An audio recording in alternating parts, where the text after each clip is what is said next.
The music business is among the most turbulent and toughest places to exist in, an industry where most artists come and go in a flash, and only a handful can stand the test of time.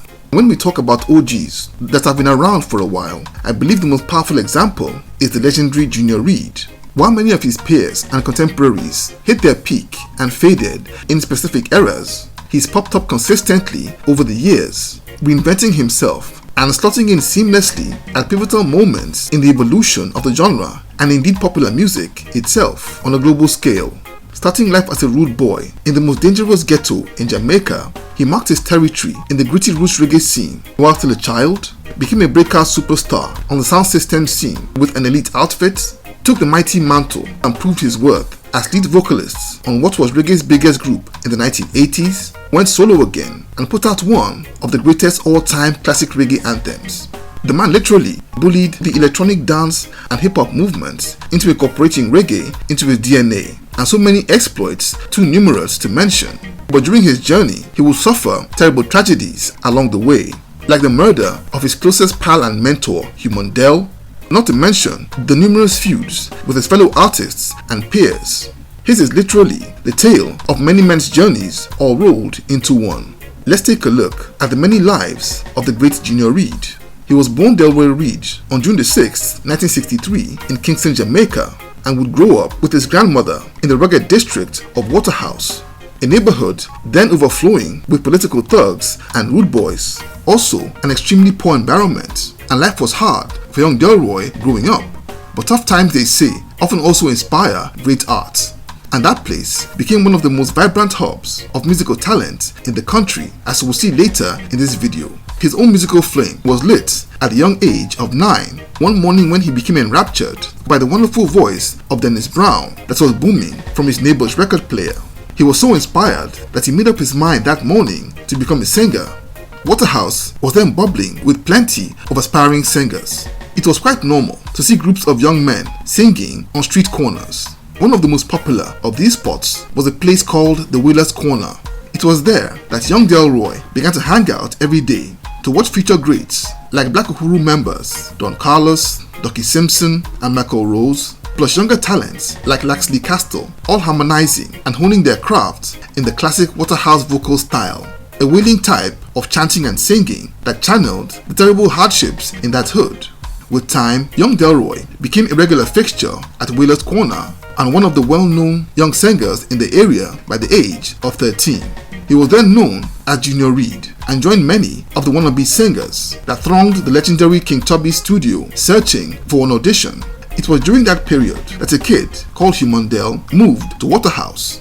The pair would bond quickly and became very close friends. Hugh Mundell was then a protege of Augustus Pablo and was more experienced in the music business than he was, and despite being almost the same age, became his mentor and got him his first recording session for his first song, Speak the Truth, that was released under Pablo's Rockers record label and became quite popular on the local scene and amazingly found its way into playlists of UK underground reggae DJs in that same year. He and Mundell became inseparable and best friends, even as he formed his own group, The Voice of Progress, and scored yet another big hit with a track called Minibus Driver. But in October in 1983, a tragedy would strike when a gunman opened fire on a car Hugh Mundell was driving with his wife and Junior Reid sitting in the back. The bullet missed Reid by an inch and struck Hugh Mundell in the head. He passed away the next day, leaving Junior Reid devastated.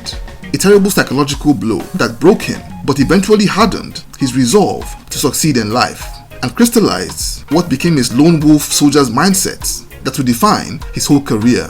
He began to record for Sugar Minor's Youthman promotion label, where he voiced hits like Human Nature and A1 Lover, before moving to pitch his tent with King Jammy, both as a toaster on a sound system and also as a recording artist, and soon after joining, bagged a massive hit in Boom Shakalaka that sold well in Jamaica and became his first real breakout hit in the UK.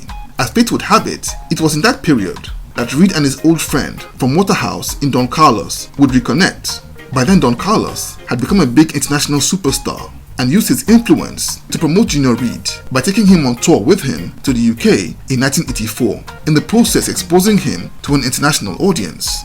As fate would have it, around that same time, events were shaping that would thrust Junior Reid into what was the biggest reggae act in the world. Black Uhuru had by late 1984 just rounded up their massive world tour, but were coming apart by the seams due to all the terrible infighting between Ducky Simpson and lead singer Michael Rose that eventually saw Rose quit the group to embark on a solo career. So Ducky would go in search of a replacement and was told by his friend in ace percussionist Sidney Wolfe to check out Junior Reid with a vocal similarity to Michael Rose, who was also from the old neighborhood of Waterhouse. Ducky was impressed with Reid's voice and mastery of the Waterhouse style and took him on as lead singer as they were recording the songs for their next album, Brutal, that came out eventually in 1986. And though not as good as Michael Rose, he brought something different to the table in that he was a good singer to begin with, but also more versatile as he was a fantastic toaster in what was the era of dancehall overtaking roots reggae as the main sound out of Jamaica. That album spawned the smash hit Great Train Robbery and the popular song Fit You Happy Fit.